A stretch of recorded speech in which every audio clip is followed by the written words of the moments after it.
नमस्ते दोस्तों, मेरा नाम है आरजे कार्तिक। आज की कहानी आप में से ही किसी ने मेरे साथ साझा की है। ये कहानी प्राइमरी स्कूल में पढ़ाने वाली टीचर अंजलि जी की। वो 5th क्लास के बच्चों को पढ़ाती थी और जब भी क्लास में जाती थी तो कहती थी आई लव यू ऑल।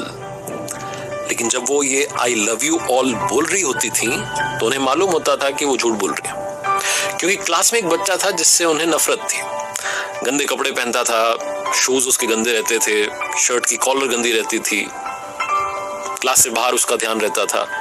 उसका नाम राजू था और अंजलि जी मनी मन उससे घृणा सी करने लगी थी कि क्या बच्चा है ये, ध्यान नहीं देता है पढ़ाई में। वो तो जब वो आई लव यू ऑल कहती थी तो उनका सच में वो बोलना नहीं होता था।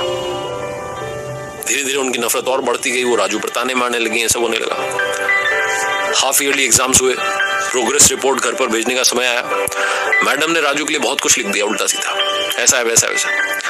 लेकिन उस स्कूल का ये नियम था कि वो प्रोग्रेस रिपोर्ट घर पर भेजने से पहले जो हेडमास्टर थे उनके पास जाती थी। तो जो स्कूल के हेडमास्टर थे उन्होंने देखा तो उन्हें लगा कि क्या लिख दिया इन्होंने, तो एक भी बात अच्छी नहीं लिखी। तो उन्होंने बुलाया अंजलि मैडम को और कहा कि आपने एक भी बात अच्छी नहीं लिखी बच्चे के बारे में, कुछ तो अच्छा लिखिए। अंजलि जी कहने लगी कि बच्चा ऐसा वैसा, सारी बातें उन्होंने अपनी जो उनका दुख था वो साझा कर दिया।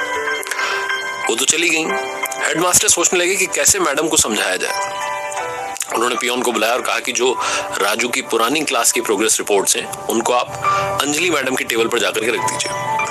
अगले दिन जब मैडम स्कूल आई, उनकी टेबल पर पहले से राजू की जो पुरानी प्रोग्रेस रिपोर्ट्स थी वो रखी हुई थी। तो बड़ी खुश हुई कि अब देखती हूँ क्या क्या इसने कारनामे किए पुरानी क्लासेस में। उन्होंने देखना शुरू किया, 3rd क्लास की रिपोर्ट उठाई तो उसमें लिखा हुआ था कि राजू बहुत ही अच्छा बच्चा है, बहुत इंटेलिजेंट है, बहुत समझदार है। तो सरप्राइज थी कि ये क्या हो गया। 4th क्लास की रिपोर्ट उठाई तो उसमें लिखा हुआ था कि आजकल राजू का ध्यान थोड़ा पढ़ाई में कम लगता है क्योंकि उसकी माँ को कैंसर डिटेक्ट हुआ है और वो आखिरी स्टेज में है। राजू अपनी माँ को लेकर के चिंतित है, उसका ध्यान अब पढ़ाई में नहीं लग रहा है वो। और उसी रिपोर्ट में आखिरी में हेडमास्टर का एक कमेंट था कि अब राजू की माँ इस दुनिया में नहीं रही, हम सब टीचर्स को मिलकर के राजू की जिंदगी को बचाना है, उसकी जिंदगी की चमक को बचाना है, उसके करियर को बनाना है। जब ये सब पढ़ रही थी अंजलि मैडम तो उनकी आंखों में आंसू थे और रोने लग गई कि मैं क्या बच्चे को जज कर रही हूँ। जब वो क्लास में गई तो उन्होंने फिर से कहा आई लव यू ऑल, लेकिन एक बार फिर से वो झूठ बोल रही थी क्योंकि अब की बार उनके मन में राजू के लिए बहुत सारा प्यार था, बाकी बच्चों के लिए थोड़ा कम था। उस दिन के बाद से उन्होंने राजू पर बहुत ज्यादा ध्यान देना शुरू किया, उसकी पढ़ाई को लेकर के उसे समझाना शुरू किया, उसका ख्याल रखना शुरू किया। और 5th क्लास का जब रिजल्ट आया तो राजू ने क्लास में टॉप किया। 5वीं तक का स्कूल था, उसके बाद बच्चों को दूसरे स्कूल में जाना होता था। तो फेयरवेल हो रही थी, बच्चे गिफ्ट लेकर गए अपने टीचर्स के लिए।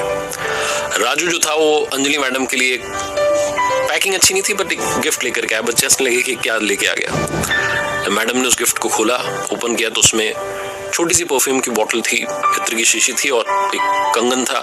मैडम ने वो कंगन अपने हाथ में पहन लिया, वो इत्र थोड़ा छिड़क लिया।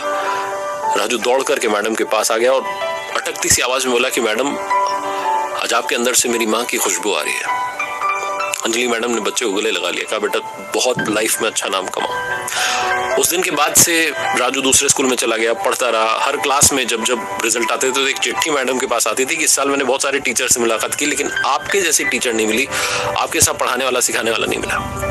बहुत सालों के बाद अंजलि मैडम जब रिटायर हो चुकी थी, उनके घर पर एक शादी का इन्विटेशन कार्ड आता है, डॉक्टर राजू उसमें लिखा होता है। राजू की शादी का कार्ड था, प्लेन का टिकट होता है। मैडम जाती हैं राजू की शादी में, वहां जाकर के देखती हैं सब लोग इंतजार कर रहे हैं मैडम के आने का। जब मैडम वहां पहुंचती हैं तो राजू माइक पर कहता है कि ये हैं वो मेरी माँ जिनसे मैं आपको मिलवाना चाहता था। कहानी बहुत छोटी है लेकिन ये टीचर शिष्य गुरु शिष्य उससे बहुत बढ़कर है। ये कहानी हमें सिखाती है कि जज करना बंद कीजिए। और दूसरी बड़ी बात, हमारे आसपास ऐसे राजू जैसे बहुत सारे लोग हैं जिनको हमारी केयर की जरूरत है, हमारे प्यार की जरूरत है, हमारी मदद की जरूरत है। वो मदद करना शुरू कीजिए, उनका ख्याल रखना शुरू कीजिए क्योंकि आप और हम मिलकर के इस दुनिया को खूबसूरत बना सकते हैं।